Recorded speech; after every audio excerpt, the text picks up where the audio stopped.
Brandon. Hey, congratulations, movie of the summer. Woo! Thank you so much, man. Thank you for taking the time to chat. Hey, you know what? It is an exciting movie, but tell us what initially drew you to this project.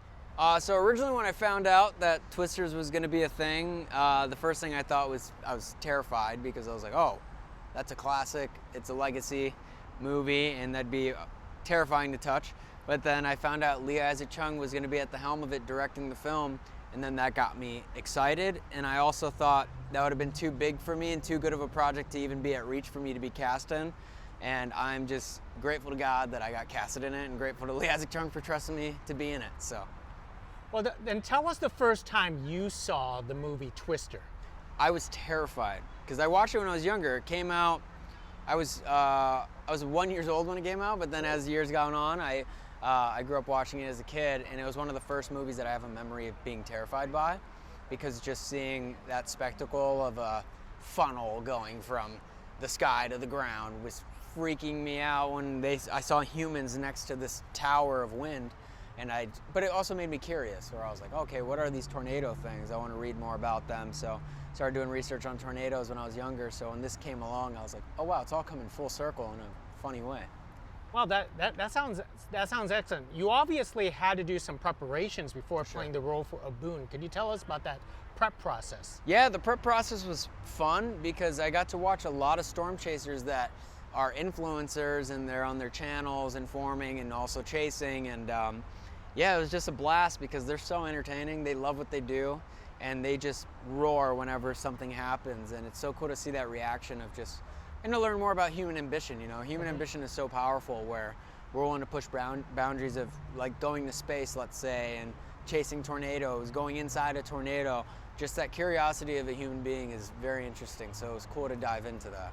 So you never did any ride-along, per se, on storm chasing? I did after we got done filming, because previous to filming, the lovely Universal Studios would not want us to go chase. There's no shot. But when the movie was done, it was like, yeah, go ahead. we got you already. You're good. But yeah, it was fun. It was great to chase, but I chased with a trained professional, of course. Like, I wasn't just out there being like, let me go take my car out and go chase. Like, no way. I'd be horrible. No one should do that. Did you see any tornadoes whatsoever?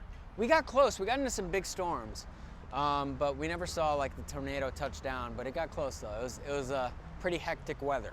So it gave you a whole new respect for these storm chasers then? Oh, 100%, because they put their lives on the line for research for other humans. You know, there's so many things that are unknown when it comes to tornadoes to this day, and they put their lives on the line to scratch off milliseconds of alert time. And yeah, I'm just very grateful for meteorologists. I have a newfound respect for them after doing the film, for sure. Now, you play a fun character with Boone. Tell us about you crafting Boone for yourself, and tell us about that look.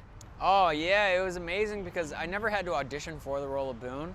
I just got offered the part, and I was just like, oh my gosh, okay, now I was reading the dialogue, and I just kind of found the voice from that, where I was like, okay, I feel like Boone would have like a little twang, little accent. So I found the accent, and then that helped me figure out, like, okay, now I want a mustache, a little strap, chin strap, and I wanted longer hair, so I had a wig.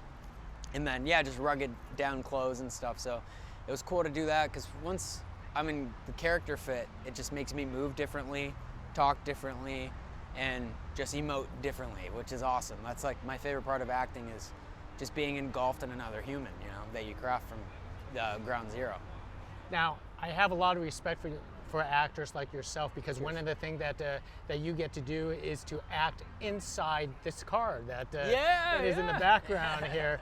What was that experience like? Because obviously, you know, you're not really storm chasing in real life. I talked to the special effects team, of course. No, it was amazing because we were actually in Oklahoma, outside in the field on these dirt roads where tornadoes happen in the middle of tornado season.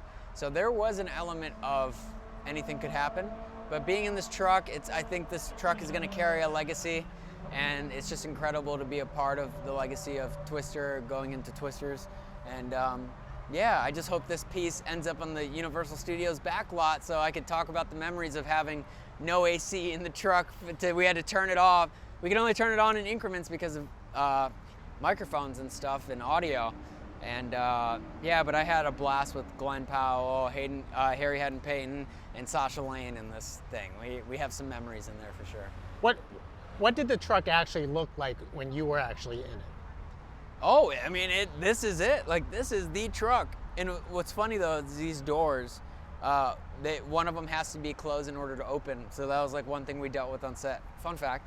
But yeah, it was just cool to see all the storm tech and just to see how much our people that worked in art and props really elevated this vehicle to be a storm chasing monster, and even all the details inside, it's amazing. Does the radio work? Yeah, it does. Yeah, we were playing music off of it. There's times where we'd play music and then forget to turn it off in a take, and then we'd have to redo a take. Or like the AC, we left it on and it's like, hey, you guys got to go again. And we're like, oh man, darn it, sorry.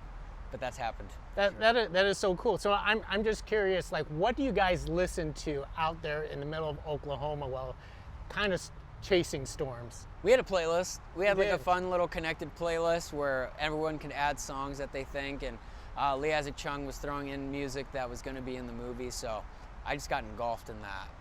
Yeah. Most excellent. One last thing. Yeah. How often did you actually have to practice your line twins? Oh my gosh, I didn't practice it really ever. It was kind of like I knew the dialogue, saw it, and I did something different every take. Really? Sure, yeah, because Boone's crazy. I was going nuts. On Twisters, while filming Twisters, I was just going nuts. Balls to the wall, throwing things at the wall, willing to fail. I didn't care. I was just like, I'm gonna go nuts, and then I trust Isaac to shape it and choose the best stuff out of it, because Boone's a wild man, and that's how I portrayed it. I did not know the twins moment was gonna be as big as it is right now, but I'm grateful that a bit of mine is landing and is connecting. I think that's really cool because it just happened naturally. I don't know. Just the imagination kicked in, you know?